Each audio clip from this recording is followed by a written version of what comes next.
Magandang araw! Sa pagdiriwang ng buwan ng wika ngayong taon, ang aming paaralan ay nagbigay tuon sa pinakapaboritong komunikasyon ng mga kabataan, ang paglalaro. Sa pamamagitan ng pakikipaglaro ng mga bata sa kapwa nito, ay napahuhusay ang kanilang komunikasyon. Oportunidad na rin ito upang maituro sa kanila ang ating kultura.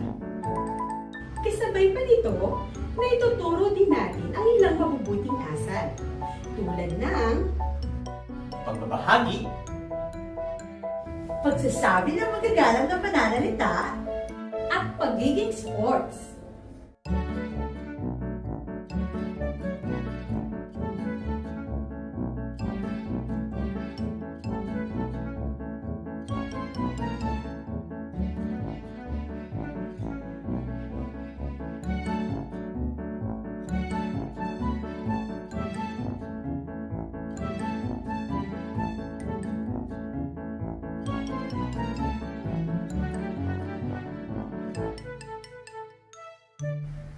muli kami po ang mga guro ng Side Ahead.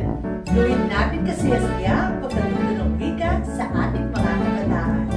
Isa, Dalawa, Tatlo, tara! Laro tayo!